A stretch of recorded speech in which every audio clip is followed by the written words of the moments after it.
A couple days ago, I uploaded the podcast episode that Gypsy Manson did with Tori Spelling just over a year ago. This episode was recorded just 2 days before Gypsy Manson was released from parole. Guys, that last shot done me Really? in. Yeah.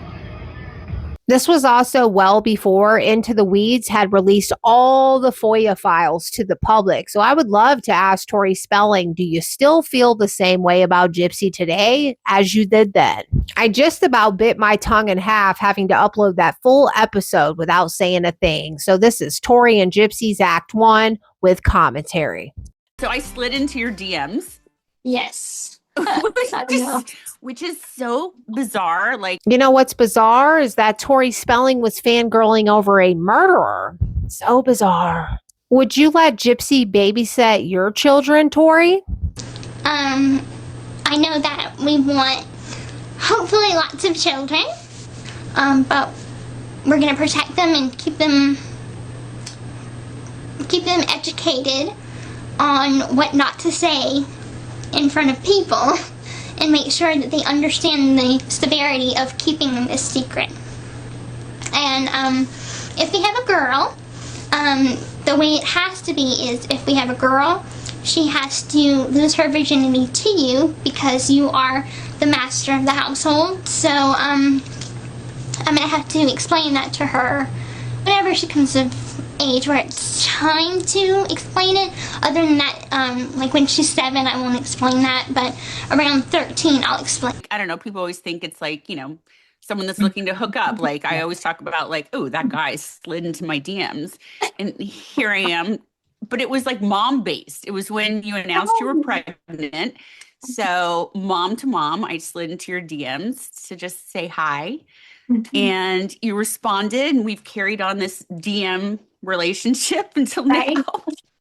Like, I feel like I came into this interview. It's not an interview. It's a podcast chat amongst friends. But I came into this thinking, gosh, what do I even talk to her about? Like, I feel like, do you feel talked to death? God, no pun intended. Excuse my slip there. I mean, I think that, yeah, I mean, I'm tired of talking about it. I think that, like, at this point, my parole ends day after tomorrow. So on the 26th, congratulations. Finally will be free woman to the max. So even a year ago, Gypsy was tired of talking about it, even though we still have so many unanswered questions. After the FOIA files were released, this raised even more questions. These people want to tiptoe around the hard questions so they don't upset Gypsy. I know it's hard to keep up with those lies, Gypsy. That's what you're probably tired of, keeping up with those lies and interesting verbiage to the max. Exactly what your sentence should have been. The max. But yeah, I mean, I do feel like everything is sort of like talked about, and I've entered a completely new phase in my life where it's like that was my past. I am completely moving forward with everything in my life, with motherhood, and I just have so much going for me that like nobody got anywhere in life by kept on looking in the rearview mirror. So I'm like, I just have my eyes forward. Isn't that such a great way to escape accountability? Nobody gets anywhere by looking in the rear view mirror. Well, if that's the case, Gypsy, why'd you go on this podcast and continue your lies? If you're done talking about it, stop talking about it, period. You see, in 2026, I truly think Gypsy started to realize that she's nothing without her murder story. And Gypsy really thought that motherhood was going to be her ultimate deception tool. Because motherhood is relatable. She said she's not going to be a mommy vlogger and she's not going to show her child's face. Definitely. And I mean, you don't want that to define you. No. Because there's so much more to any human than what their past has offered them up. There is a truly simple way to not have your past define you. It's called don't capitalize off of murder. I've always had an interest in human behavior, and I think that's what led me to studying astrology. Why narcissists say the past doesn't matter. They do that to invalidate your feelings, protect their fragile egos from shame, and force you to drop the issue. Now, this is something that Gypsy's cult uses a lot as well. Why would I hold somebody accountable for something that happened so long ago? Because doing horrid things doesn't have an expiration date. That's why. When you look at an individual's past behaviors, it helps you foresee their future behavior so that you can then protect yourself. Oh, the past is the past. This keeps them in control, prevents genuine consequences, and allows them to preserve their idealized, blameless self-image. When they admit fault from an issue, no matter how long ago, it feels deeply humiliating to them. To avoid the crushing feeling of shame, they rewrite the narrative, ensuring their self-image as a good person remains intact. Believe it or not, it's very important for Gypsy to maintain this good person image, which is exactly why she proceeded to sensationalize her donating things such as money, baby clothes, and even wigs. And then for the comment section, I want you guys to tell me if the relational control section rings a bell. Dismissing your concerns as old news is a form of gaslighting designed to control what you are allowed to bring up. It forces you to move on before any resolution or real behavioral change occurs. Ding, ding, ding, ding, ding. All of this applies to Gypsy and her inner circle. Now, if they acknowledge that past actions were wrong, they imply a commitment to change. By waving it away as irrelevant, they avoid making promises they do not intend to keep. Narcissists and psychopaths struggle to grasp how their past actions continually affect you in the present. If it doesn't serve their current needs, they genuinely cannot comprehend why it should be discussed. Do you feel like that kind of opened up doorways in a positive way? I mean, let's talk positive about the situation, because there's been so much negative. Yeah. It's kind of like, would I have been an actress and my father didn't open the door and give me a platform, give me a TV show? Yeah, Tori, that is not the same at all. Gypsy's about to give us her good person resume now. That you are given opportunities now, maybe to help others, maybe to, fulfill dreams that you thought, gosh, everyone's focused on my past, but is there a good way? I mean, I feel like I've been trying to do that for so long. When I was in prison, it was so difficult to be able to sort of rebrand myself. Because it's like I was still in the middle of living in it. And now that I'm entering into a new phase in my life, I feel like only now could I start to kind of look back and say, yeah, I mean, I came from, I became well known from a tragic situation on both ends. It's like I'm a victim and I'm a perpetrator. Right there, Gypsy refers to herself as a victim and a perpetrator. Whilst two things can be true at the same time, this is not a case of self-defense. Never will be. Did you know in a murder case, a victim is legally defined as any person who suffers direct and proximate physical harm resulting in death as a result of a crime?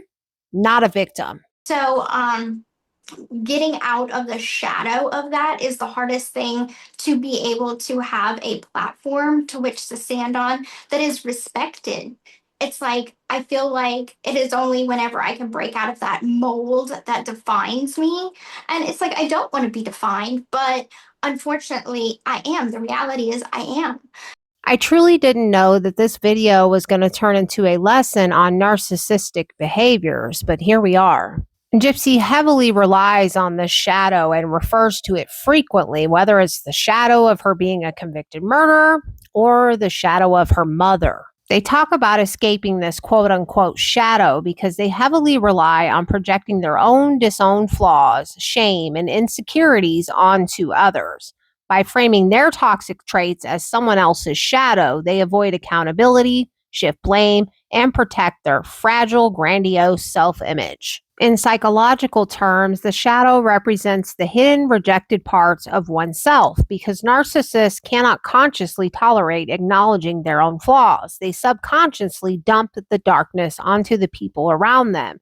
This helps them maintain that false self and the illusion of perfection. Complaining about another person's shadow allows them to act morally superior and deflect attention away from their own toxic behavior. By incessantly talking about the darkness of those around them and blaming others, this confuses their victims. This manipulation forces partners or friends to internalize the narcissist's faults and constantly question their own reality. This verbiage of being in the shadow helps them to push the victim narrative. I'm not going to apologize or take accountability for something that I didn't do. I wasn't in on the con with my mom. I was a pawn of her con, but everything that people label me as on this app, my mother was 10 times full, and I should not have to pay for the sins of her fucked up choices in life.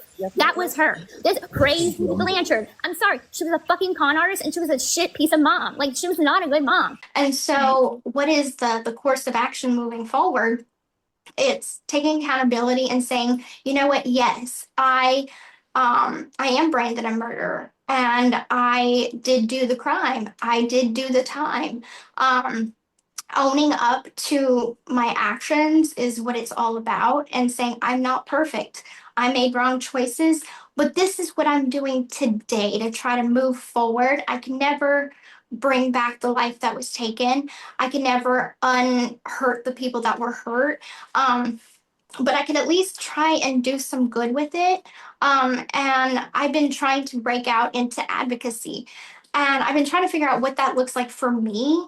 What am I passionate about? I'm passionate about prison reform. I'm passionate about the fact that there is so, if anybody's watched my show, they can tell that I've gone through it with haters online.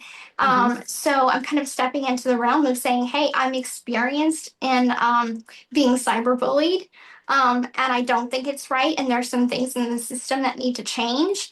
Oh, yeah, that I can agree with. There's a lot of things that need to change. First and foremost, murderers shouldn't be allowed to monetize or even have profiles on all social media platforms. Can you imagine her being an advocate for cyberbullying? You can start that right now, Gypsy. Call off your dog. Stop referring to people that are putting out facts as haters and bullies. Gypsy Manson herself has 3 methods for bullying people: behind the scenes, having her people do it for her, and underneath fake, false troll accounts. To have better preventative measures from cyberbullying. So it's kind of like, I have a voice. Now let's figure out a way to direct it somewhere in a positive manner. And I wouldn't have this platform if I didn't, do what I did. But it's like, you can't change the past. So what can you do? Mold it to where you can better other people in the world and do something with that voice. Are you an advocate for Munchausen proxy, like working with people that have that? I have talked to several victims that have shared their story. That's why I open myself up on social media. Oh, so that's why she opens herself up to social media, for the victims. Oh, and here all along, I thought it was for temporary monetary gain. Oh, and this screenshot is from January 2026. Something must have changed. Whatever you say stays between you and I. That's just that kind of safe space that I have created for people. But I do want to get more involved with organizations, and I have already had several conversations with Munchausen by proxy experts to kind of lead me in the direction and also make me more knowledgeable.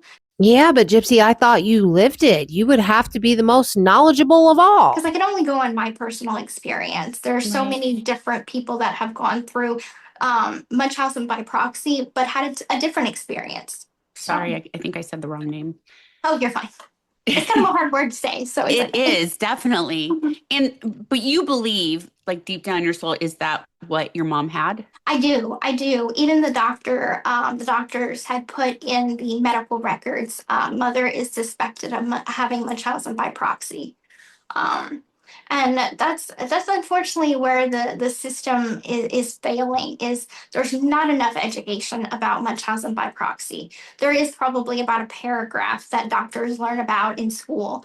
It's not enough. Per usual, Jip Jip, I would have to disagree. In the DSM-5, I already see more than one paragraph. Authentic cases of FDIA are still considered to be extremely rare, and there's so much education surrounding them now that people are often misdiagnosed.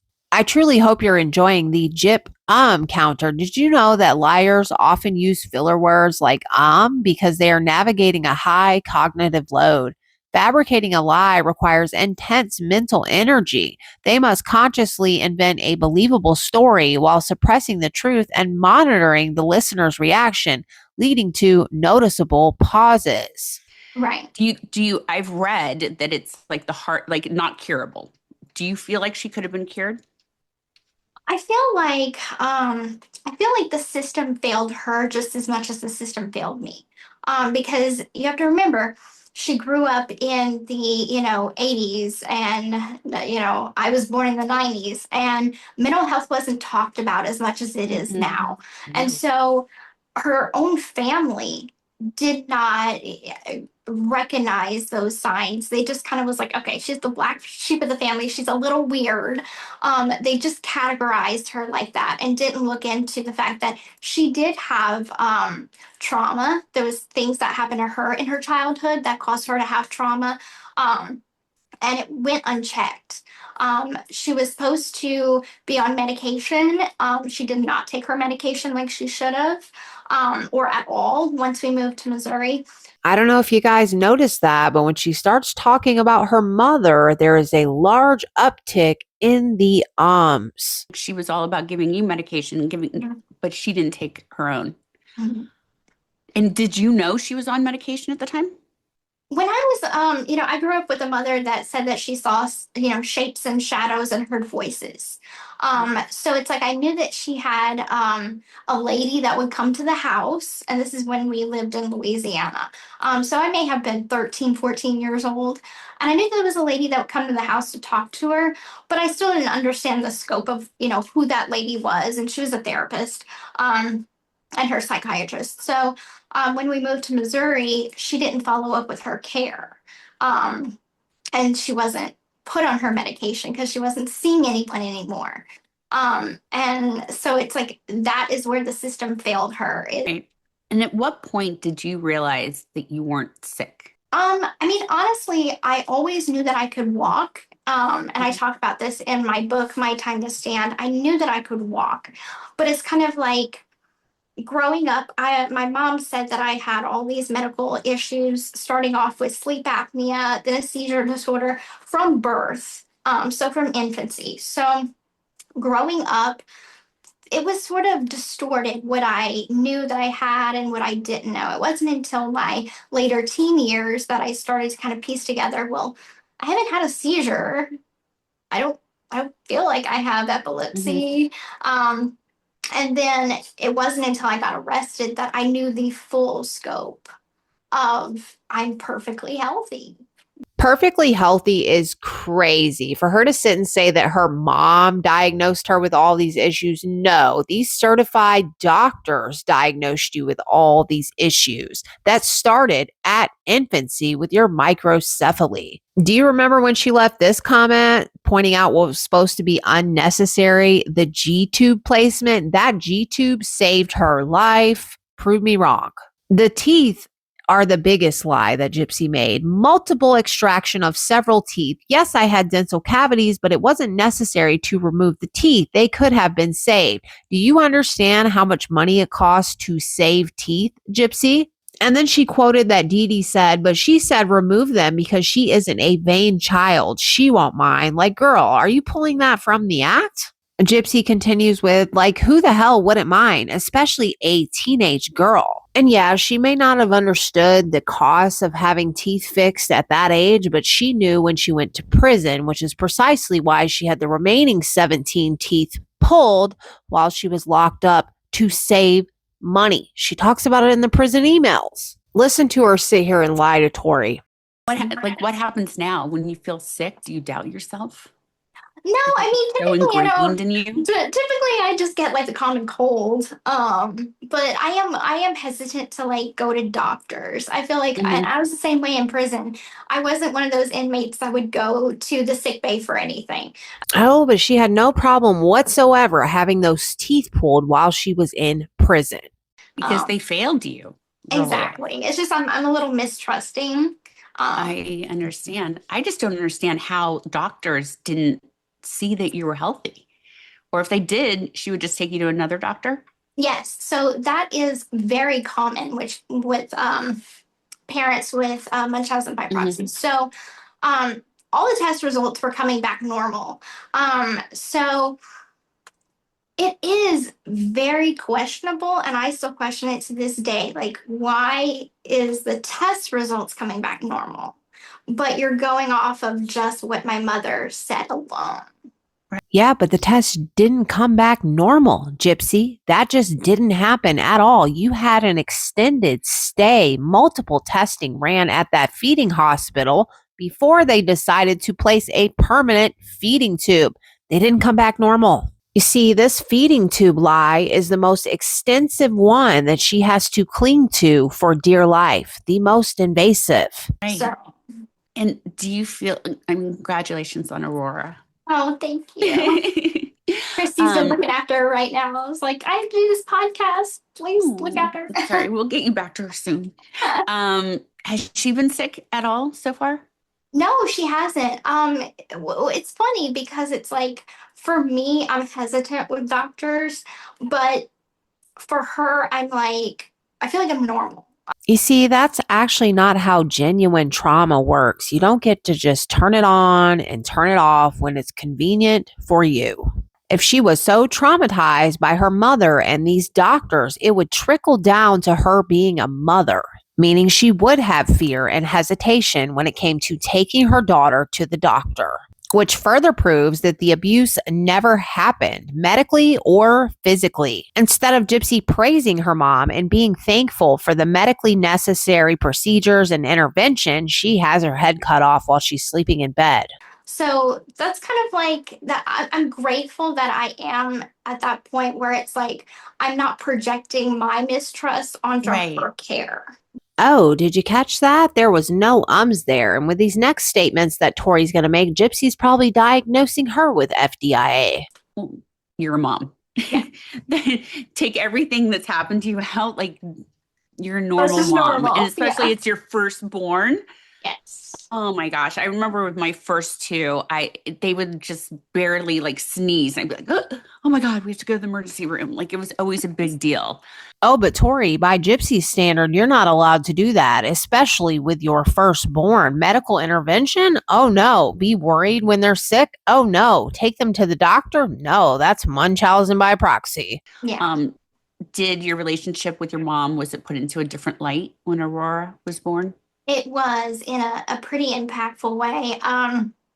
I She was probably about 3 weeks old, 3 weeks old, and I was sitting in the rocking chair, and I was feeding her, and I was holding her, and I just looked at her, and as I was holding her, it was like I got hit by a truck of emotions, um, anger, disappointment in my mom.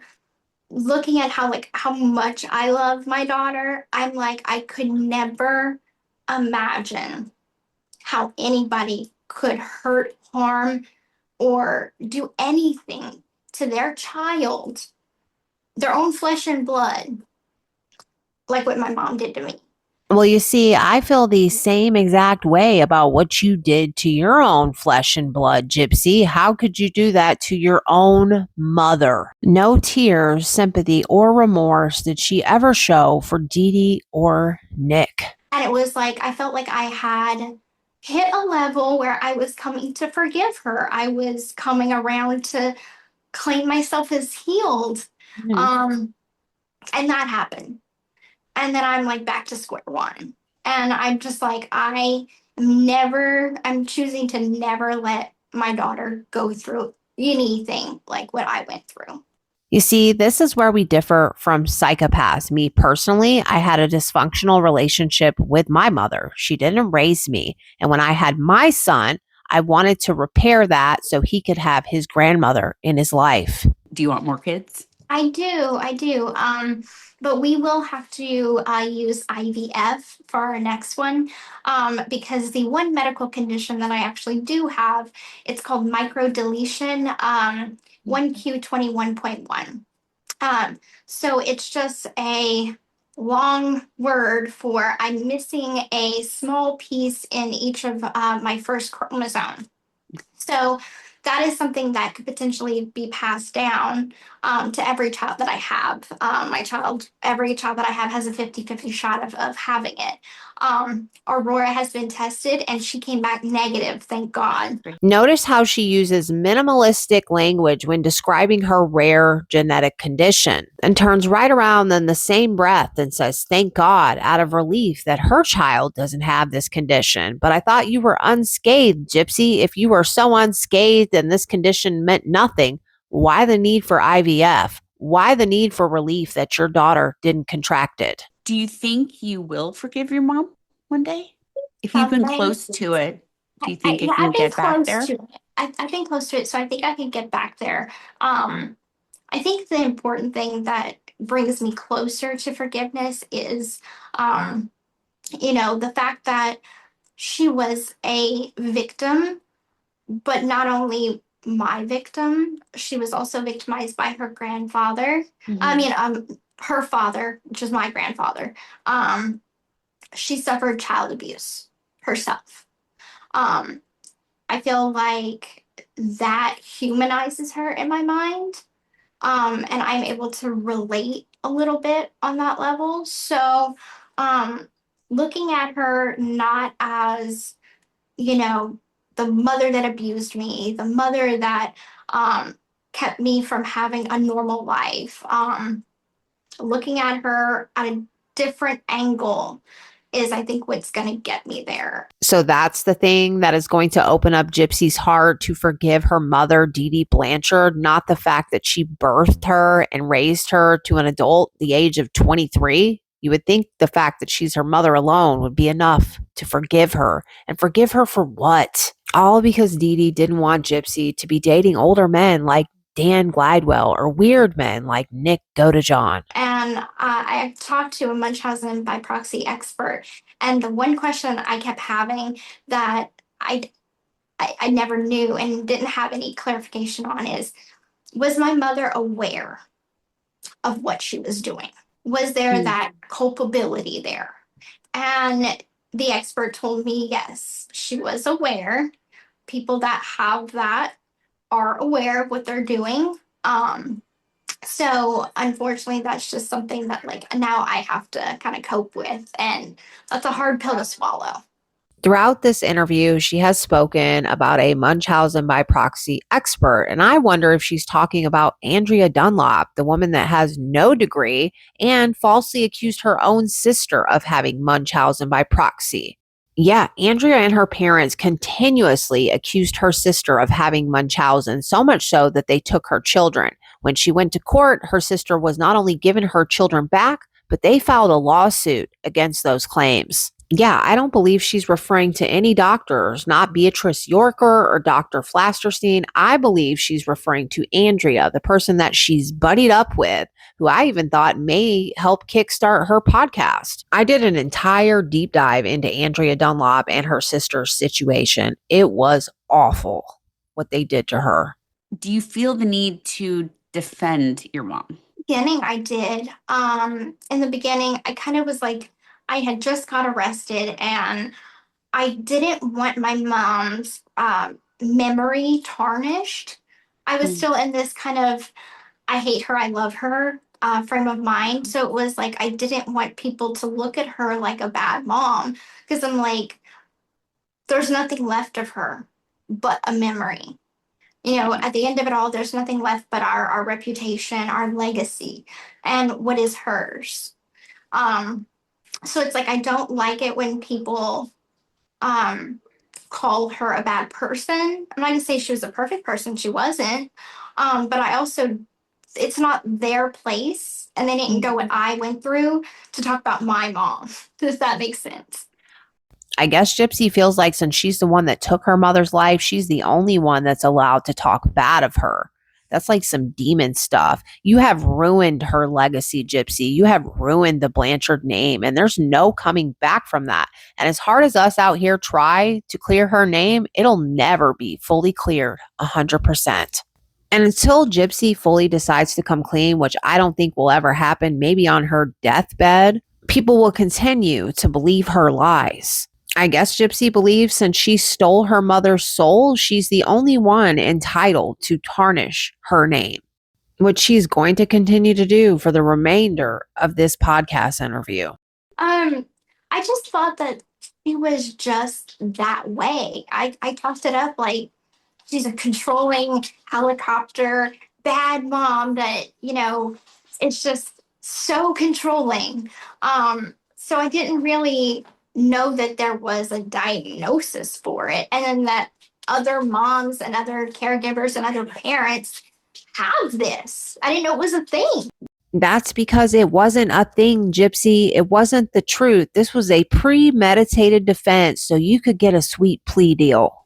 And there were people that, I felt like maybe I could trust on a certain level, but then the fear of would they tell my mom would always creep in my mind. As for like other peers, I didn't go to public school. And You were homeschooled? I was homeschooled to a certain age. Did she homeschool you? She homeschooled me from like a young age, so maybe 8 years old, and then there was no schooling after that. There was like no public school, no homeschool, nothing after the age of 8. You're so smart and so informed and just speak so well that I thought, oh, for sure she did. So you got your GED in prison. Yes, I had to start from the ground up because when I got to prison, I knew how to add small numbers. I knew how to like read, write, but my problem was not good. It's like I would make a grocery list and I would spell spaghetti spaggy, spaggy noodles and stuff like that. So I had to learn multiplication, division, all of it from the ground I still up. don't know that. Wait till you start getting into polynomials. I had to learn all of that. What deals? Like, oh, Would you ever go to college? I would like to go to a trade school. I've always had an interest in hair, makeup, nails. So I would love to do something with a cosmetology license. There is a cosmetology school. There's actually a couple in New Orleans that I have looked into. So maybe. Yeah, so this is news to me, Gypsy. Since when? Would y'all let Gypsy give you a makeover, put some press-on nails on you? Looking into cosmetology school. Yeah, right. That would be amazing. By the way, your nose looks bomb. Oh, thank you. I'm very as happy someone with it. who's had rhinoplasty before, was that just a game changer? It was. I thought you looked beautiful before. I really did. Oh, don't even try to lie. It's okay. I'm not lying. Okay, your profile was iffy, but other than that, like I look back on it. Straight on, you were great. Because I liked I didn't so much mind the front. It was just the side profile. Right. And I had always been teased because of my nose. And finally I was like, you know what? I want to do it. You didn't see anybody. No, my mom used to. Oh, my mom, this go back into trauma. But yeah, my mom would point out things on my body that, and just like make fun of me. So yeah. But I'm not gonna what else would sit here and talk about all the drama. Oh my gosh. Our mothers can fuck us up so much. Oh, I know. What else did she say was not good on you? Well, it's like my thighs. She used to say I have thunder thighs and stuff like that. Is that just her generation though, and not knowing how and no filter? No. No, but like, You see, that is just another statement that I find to be incredibly far fetched. I highly doubt that Dee Dee was calling Gypsy Thunder Thighs as skinny and thin as she was. When in all reality, we know that Gypsy was the one that used to talk crap about her mother's weight and she was grossed out by it. In fact, she talks about it a lot in her wannabe memoir. I don't know. I think that my mom's whole MO was try and take away any sort of femininity, any sort of I feel pretty, I feel confident. And that's how like she would knock me down is by keeping me in this world of like, I'm not pretty. I'm not enough. I'm not this. And so coming out of prison, I had like hardly any self-esteem. And also, like coming out of prison, I got on social media and there was all these people judging me and basically making me a celebrity overnight. And I'm like, I'm not a celebrity. I don't think of myself as a celebrity. I'm just a person. And I didn't expect to come out to such a big platform. Um, and so trying to do like little cute selfies and stuff like that, I learned really fast that there are people that will not take their shoe off to tell you you have a big ass nose. But there's that side to it, the haters, and it's hard not to read. People say, Exactly. stay off social media, just don't read comments. It's like, well, I want to read comments because take the bad out of it. I want to read the good. I want to see what I can Exactly. do. Like, there's that. So, Exactly. What does she mean by exactly? She literally keeps her comment section turned off or limited, or she only responds to the negative comments because she thrives off of it like the demon that she is. and now you wrote a post. Sorry, I'm trying to find it. It was on, what date was it? On June 9th. You wrote what I thought was a beautifully written post. You. And, It was and the post was actually meant for the next day. I ended up posting early. on Um, on the 10th, because it would have been your yes. mother's. Yes, so it would have been on the 10th, but I just made the post early. But oh, you look very nice. Um, so I'm not trying to make this about me, but I commented on that post Mhm. and I wrote beautifully said with a heart. Mhm.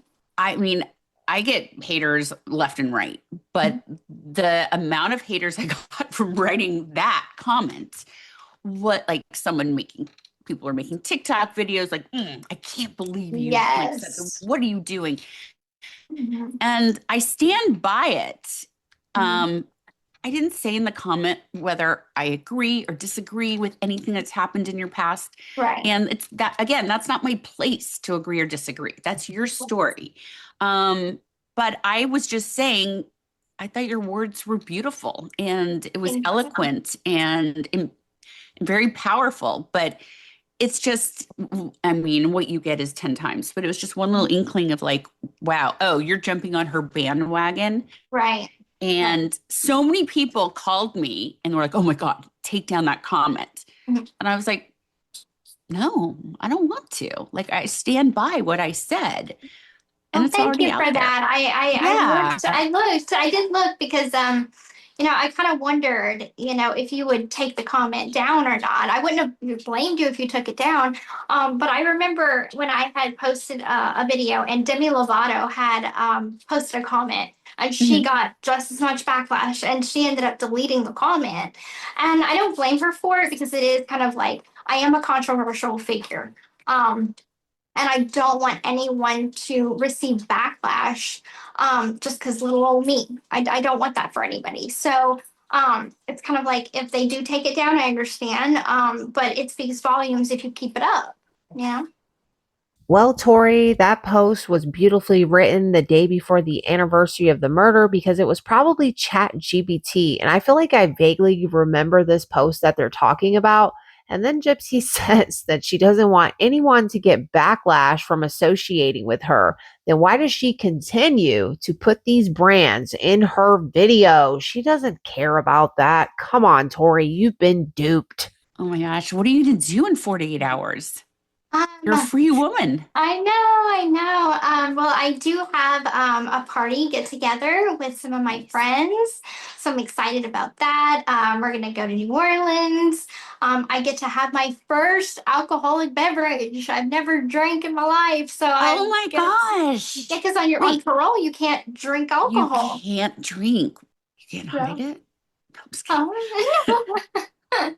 Can you believe the amount of lies that she told Tori Spelling in this interview? If I was Tori, I would be offended, so much so as to say she's never had an alcoholic beverage. Come on. Kind of like how Gypsy said she's never eaten a taco or been to the beach.